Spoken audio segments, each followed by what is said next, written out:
Hello and welcome to my channel. My name is Budgets with Elma, and today's video we're going to be doing my final paycheck for the month of February. So since we are towards the end, I want to show you what expenses I have and how I will be cash stuffing the money I bring in. Now on my channel, I am a zero-based budgeter, a cash stuffer, and I try to reach financial freedom for me and my family of 5. For my fixed expenses, I am a hybrid budgeter, which means all of the money for my fixed expenses, my 4 walls, do remain in the bank. All right, those key expenses that you know, if you do not take care of them, that you are out of luck, right? You are in some trouble. So those cash, I do leave it in the bank, and I automatically have it withdrawn when it's time for the bill to be due. Okay, so I don't cash stuff that, but variable expenses, saving challenges, I do cash those. Okay, so in this video, I am going to be doing a budget beginner video to show you that if you are budgeting and you don't have everything you need to budget, you still can budget. There is no excuses. There is nothing holding you back. You are not trying to keep up with anybody but yourself, right? You may not have everything you need, but that still shouldn't stop you. So I'm going to show you in today's video me using everything from scratch, okay?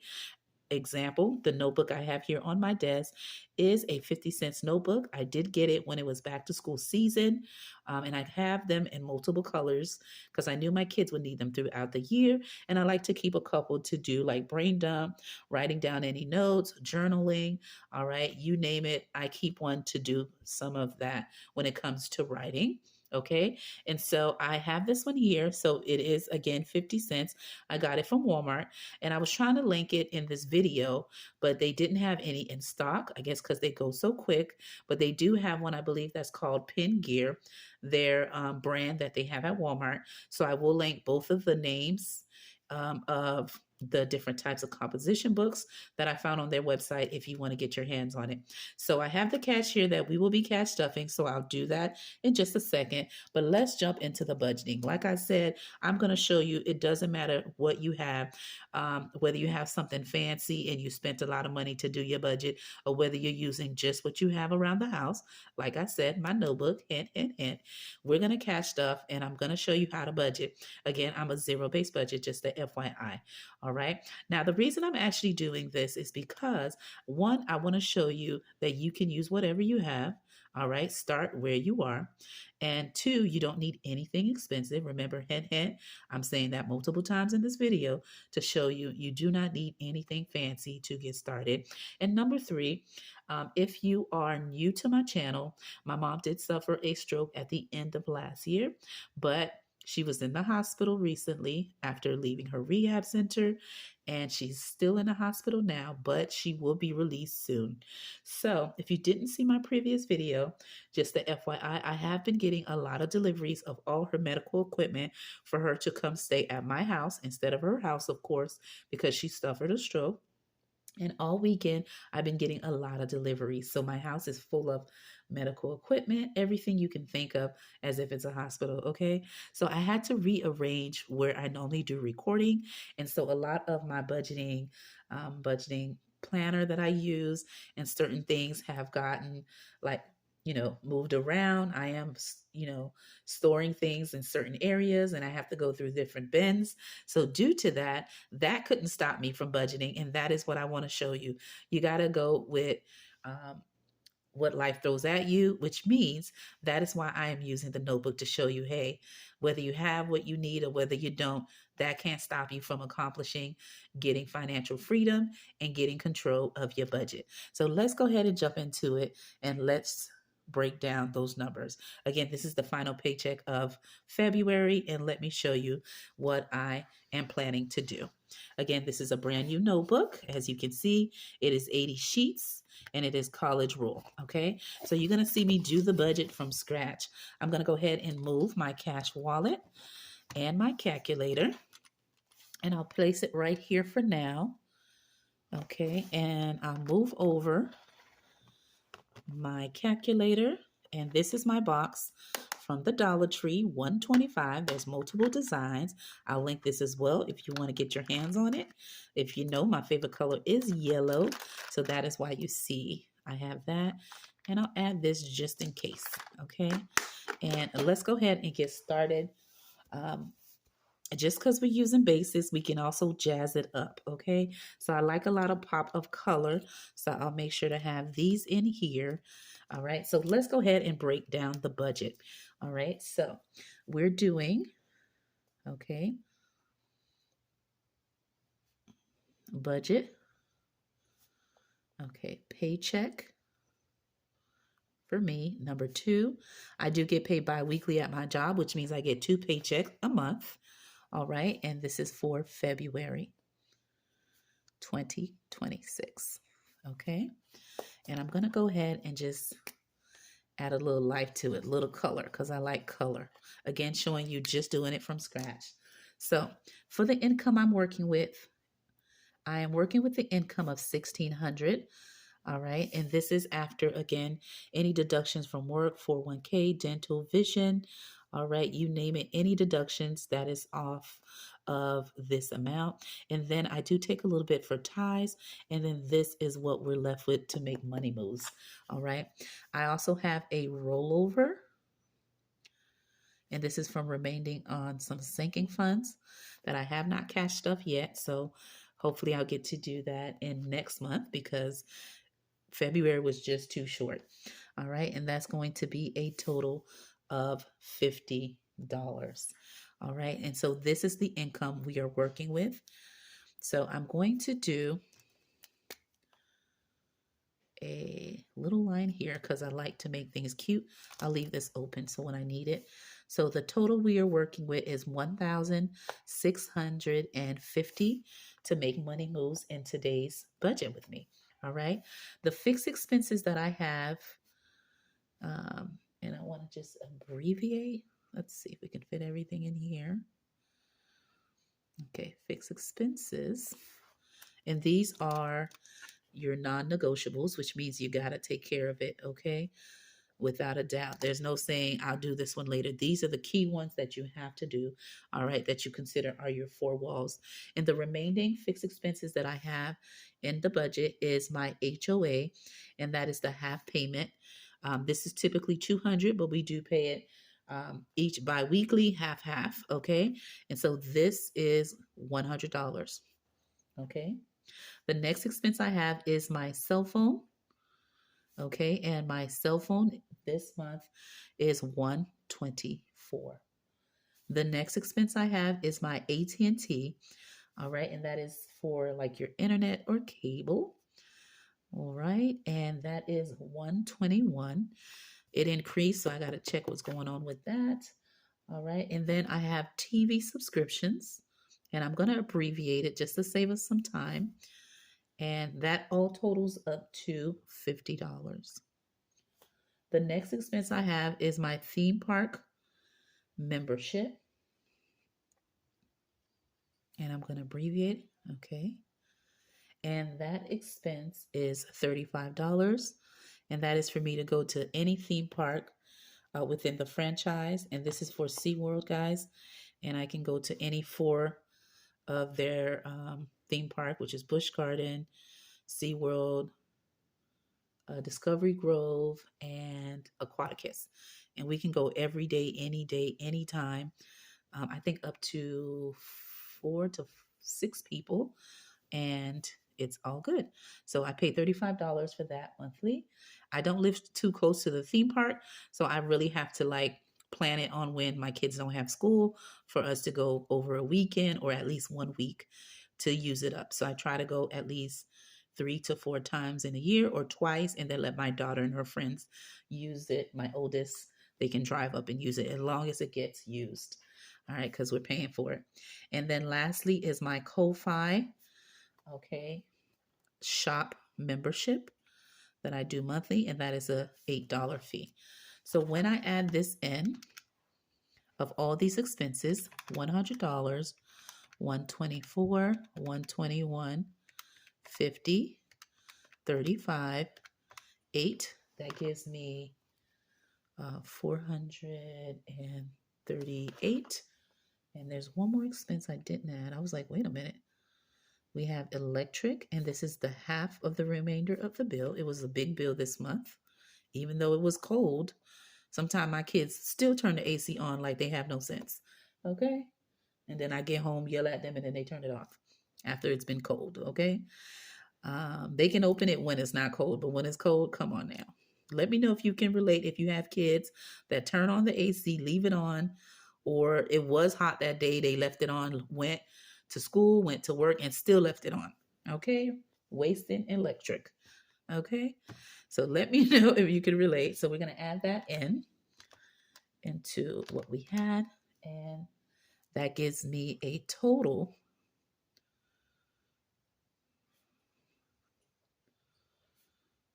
of 576.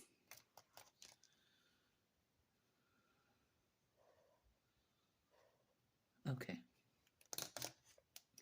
The next area I like to do is my variable expenses. And variable expenses, if you're new to budgeting, is the categories you decide to use based on your spending habits that you see that you normally spend on that are not fixed expenses. So you get to determine the categories and the amount you choose to based on your lifestyle, your family size, and what you got going on for yourself, right? Okay, so variable expenses, I have the following categories that I typically do, and that is groceries, gas, kids, personal, eating out, and then I have toiletries. Okay, and I'm abbreviating it, and toiletry or home if I need anything for the house. All right, so for groceries, I am budgeting $200. I usually do $250, but this time we did $200. And for gas, I'm budgeting $50. Okay, for kids, I'm budgeting $100. All right, and that is because that final paycheck is during my youngest daughter's B-day. There we go. That was a little cursive there. Epic fail. All right, so I budgeted in this category for birthday/kids category a total of $100 because I knew my youngest pumpkin, which is her birthday week, that she was going to get her hair done and I was going to get her a birthday outfit. So I did budget $100 in the kids/birthday envelope. For personal, I budgeted $25. For eating out, I budgeted $150. And that is because we were going out to dinner for her birthday, which we did. But I'm going to cash stuff it. And then when I do my expense tracking and unstuffing, we'll do the pulling out of that. But you'll see all of that in just a second. All right. And then for toiletries, I'm budgeting $25. So when I add this specific section here, 200, 50, 100, 25, 150, and 25. I hope I did that correctly. Let me do that one more time because the calculator was at an angle.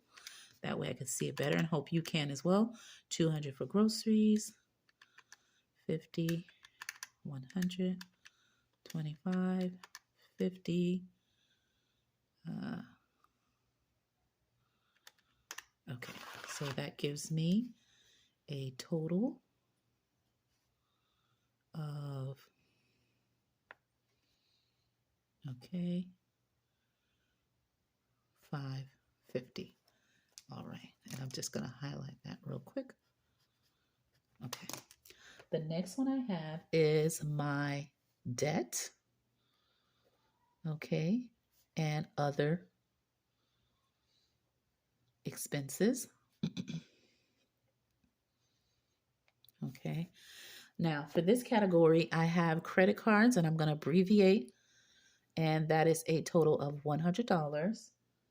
I have my YouTube slash Ko-Fi memberships to support some content creators, again, abbreviating, and that is $20.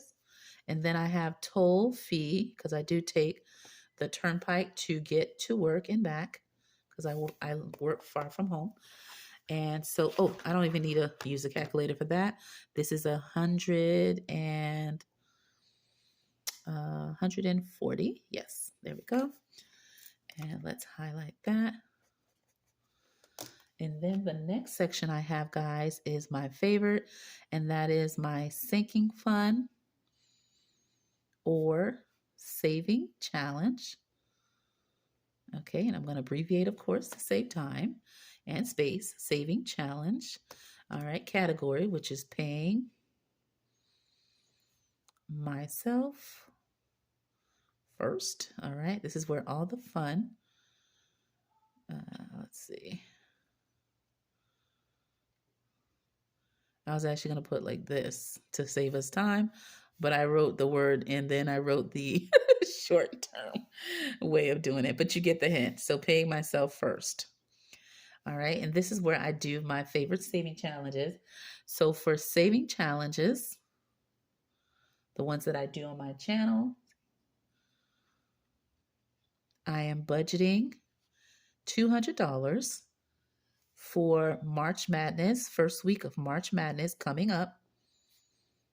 And again, abbreviating, week 1, I am budgeting $100, which makes it a total of $300. All right, and for sinking funds, I'm not doing any this time around, but for saving challenges, all the saving challenges that I do, like my Faith and Finance one, my Mini Monday, my Freebie Friday, because I'm not going to do Tiny Tuesday for this week. All right, so because I'm doing this budgeting video, so all of that totals to $300. And then I like to leave a buffer if I can. Okay, if money's not too tight. And then in my bills account is where the buffer will go. And that will be whatever's left after we deduct anything. That will give me that number that stays in the bank. If any of these are higher, the buffer will take care of it. If any of these are lower, then the buffer amount will stay in my account. And then once I get paid again, the buffer will just add up and it'll remain there if I need to use my debit card at any time. Or if I need to pay an unexpected expense, I'll always have a little something in the bank. So let's go ahead and finish everything out. So I have a total of $1,650 as my budget. All right, I have expenses in my fixed expenses for $576. That leaves me with $1,074 to work with after minusing the $576. When I go to my variable expenses, I'm going to minus my $550. That leaves me with $524 remaining. When I go to my debt and other expenses, I'm going to minus $140 of the total of expenses, which leaves me with $384. When I go into my sinking fund slash saving challenge category, I'm going to minus my $300 I'll need to do my final cash stuffing. And that leaves me with $84 as my buffer. All right. And when I take the 84 out of the remaining 84, that gives me a zero-based budget, which means everything I brought in has a place and has a job. Okay, so everything is good. We started off with $1,650. We have expenses for the same amount, which zeroes it out. All right, so there you go, me having a budget with me. So here is my cash that I will be cash stuffing in today's video, and it will be a wrap. I just wanted to show you, if you didn't have a teleslip, you can create one all on your own. All right, again, I got this pack from the Walmart, okay, for $1, so it doesn't cost much. So again, showing you, you can start from scratch or use a regular paper, and this is it here, okay? I want to show you that I am working with a total of $430 to cash stuff in today's video. Again, to cash stuff your envelopes, if you didn't have envelopes, you can print out the Budget Mom envelopes, or you can purchase a box for just $1. So I'm going to go ahead and cash stuff what we need to, and it will be a wrap for the video. Now, just in case my video does get cut off from the video being too long, all right, you know that I am cash stuffing a total of $430, all right. And I'll put everything to the side, and here's my everyday wallet, all right, and we're going to cash stuff the categories that I talked about. All right, so let me move everything to the side. Okay. All right, so the first thing I'm going to cash stuff is my groceries. For my groceries, I am budgeting $200 for groceries. Again, keep in mind, if I have to use my debit card instead of the cash, I will. So there's no issue, but I like to cash stuff if I can to control my money a little bit better. For gas, I am budgeting